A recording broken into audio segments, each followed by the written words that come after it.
Berita tersebut sebetulnya sudah diterbitkan agak lama, sudah terbit sejak bulan Januari tahun 2022. Tapi memang kabar ini kurang digaungkan oleh media-media di Indonesia. Berita tersebut diterbitkan oleh sebuah media Israel, yakni The Jerusalem Post. Alamat situsnya jpost.com. Nah, tanggal 11 Januari tahun 2022, The Jerusalem Post menerbitkan sebuah artikel dengan judul How Agriculture Led Indonesia's Defense Minister to Talk Normalization with Israel.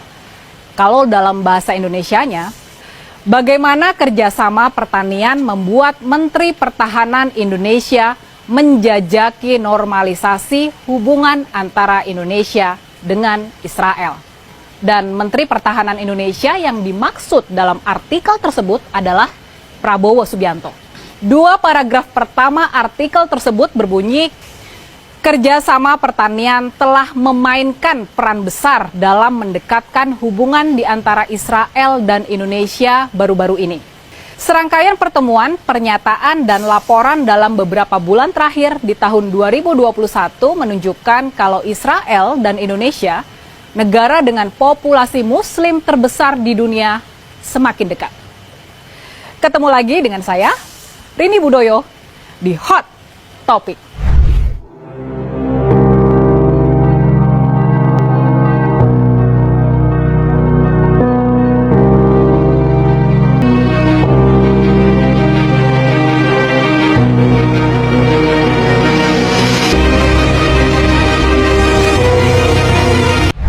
Dalam artikel The Jerusalem Post ini juga dituliskan pernyataan yang kurang lebih seperti ini.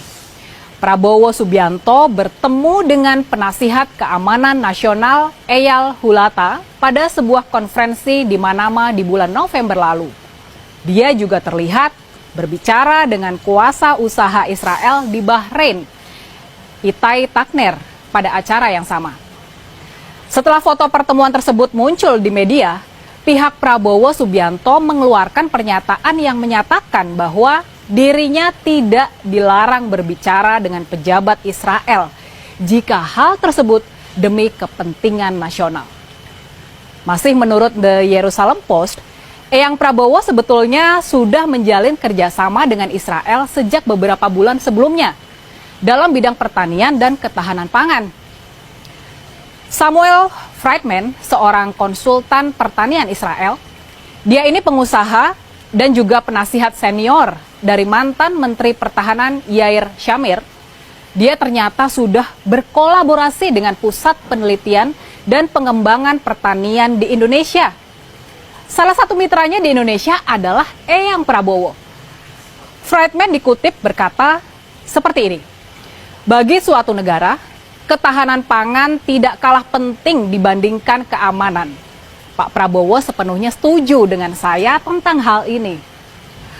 Friedman juga berkata, kalau dia tahu ada pembicaraan tentang normalisasi hubungan antara Israel dan Indonesia, tapi dia tidak terlibat dalam urusan politiknya.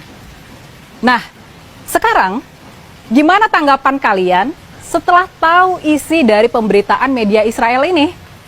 Apa pendapat kalian tentang Eyang Prabowo? Apakah kalau dia ternyata bisa menjadi presiden kelak, apakah Indonesia benar-benar bakal membuka hubungan diplomatik dengan Israel? Apakah kita bakal punya kedutaan besar di Israel? Waktu ditanya para wartawan soal apakah dia sebagai Menteri Pertahanan bakal ikut memboikot produk-produk Israel, ini mengingat militer kita menggunakan beberapa produk berlisensi Israel, Eyang Prabowo tampak menghindar memberikan jawaban yang tegas. Dia mengacu ke pernyataan Presiden Jokowi kalau perjuangan Indonesia sudah jelas. Tapi Eyang kemudian ngeles dengan bilang kalau kita tetap harus memikirkan kepentingan dan kebutuhan Indonesia. Kalau kalian mau lihat pernyataan Eyang Prabowo soal hal ini, tonton video ini sampai akhir deh. Jadi gimana sebetulnya sikap Eyang Prabowo soal isu Israel dan Palestina ini? Benarkah Eyang Prabowo pro-Israel? Kalau menurut The Jerusalem Post, mereka menjelaskannya seperti ini.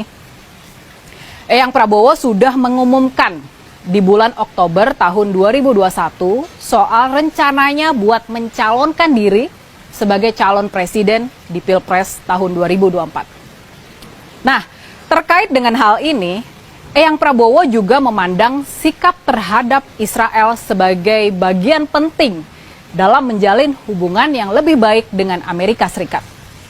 Oke, itulah tadi hasil liputan salah satu media ternama di Israel, yakni The Jerusalem Post, soal peran Eyang Prabowo dalam pembicaraan soal pembukaan hubungan diplomatik di antara Indonesia dan Israel.